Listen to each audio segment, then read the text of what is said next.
Hi friend, చూడండి ఇప్పుడు మనం వడిరామ్లో డెజర్ట్లో ఎడారిలో ఉన్నాము. ఇప్పుడే సన్ రైజ్ వస్తుంది. ఒకసారి సన్ రైజ్ని చూద్దాం మనం. చూడండి ఆ కొండల మధ్యలోంచి ఎలా వస్తుందో స్లోగా.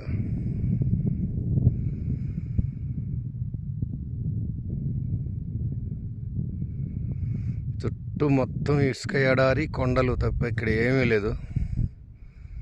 తర్వాత ఆకాశంలో చూడండి జెట్ ఫైటర్స్ అనుకుంటున్నాను నేను. అయ్యి చాలా కనపడుతున్నాయి. ఒక రాత్రి నుంచి తిరుగుతూనే ఉన్నాయి. మరి ఎక్కడికి వెళ్తున్నాయో ఏంటి మరి.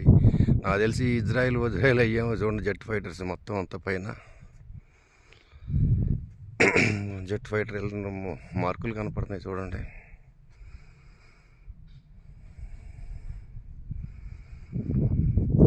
చూడండి సన్ రైజ్ అవుతుంది. ఇటువంటి సన్ రైజులు సన్సెట్లు కొన్ని చూసాం మనం ఇంతకుముందు. గోకర్ణం ఓం బీచ్లో